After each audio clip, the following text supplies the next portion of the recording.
د عمران خان پرون په القادر ټرسٹ کیس کې سنوي وا چې په دغه کیس کې یو عجیبه کار شوی دی.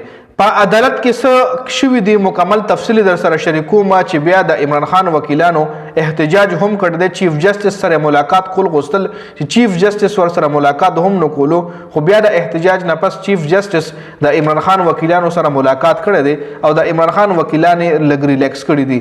دنه علاوه د عمران خان وکیل لطیف کوزا پرون یو ځل بیا دا بیان جاری کړی دی چې تر اخترہ پورې به عمران خان رها شي وي. د اختر مونږ به عمران خان په خپل کور کې کوي. د دې حواله سره څه اپډیټس دي مکمل تفصیل در سره په دې ویډیو کې شریکوم.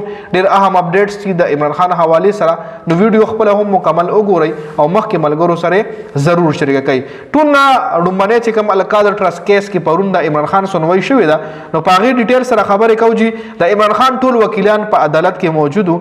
د عمران خان ټول وکیلان راغلي وو، خو چونکې په دې کیس کې د عمران خان چې کوم مخالف ډپارټمنټ ته هغه نیب دی، نو د نیب چې کوم سینیر وکیل هغه نو راغلی، هغه غیر حاضر او جونیئر وکیل موجود وو.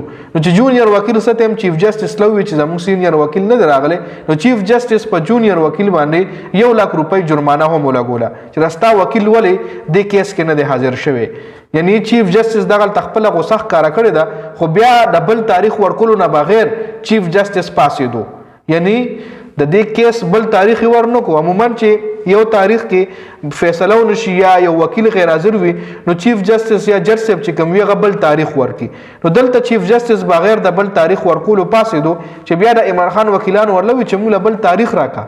یعنی د دې کیس بل سنوي به کله کیږي، موږ د تاریخ راکاو، نو تاریخ ولا نه ورکولو. چیف جسټس پاسېدو چې بیا د عمران خان وکیلان په احتجاج باندې کېناستل. چې څه ټایم احتجاج شروع کو، نو بیا چیف جسټس د عمران خان وکیلانو سره ملاقات کړی دی او د عمران خان وکیلان دغه ملاقات نه پس چې راووتل، په پریس کانفرنس هم وکړو او ریلیکس هم شو.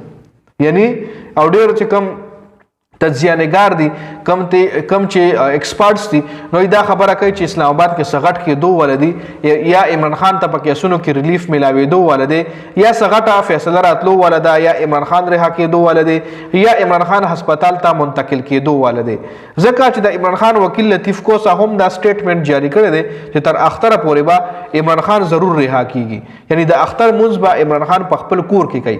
دا د عمران خان وکیل لطیف کوزا دا بیان جاری کړی دی.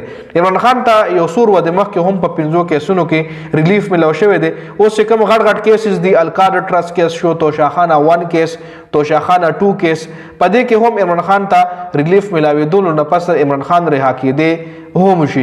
ډیر صحافیان دا خبرې هم کوي چې د عمران خان خبرې اترې منیجمنت سره اسټابلیشمنت سره ټیک شوي دي او عمران خان به ډیر زر رها کیږي. نو د عمران خان وکیلان هم د عمران خان د رهایی سره د رهایی حواله سره بار سټیټمنټس جاری کوي. نو دا په دې ویډیو کې اپډیټس او اهم معلومات او بریکینګ نیوز د ویډیو کتلو زیاته مننه. ویډیو ضرور مخکې ملګرو سره شریک کړئ. والسلام.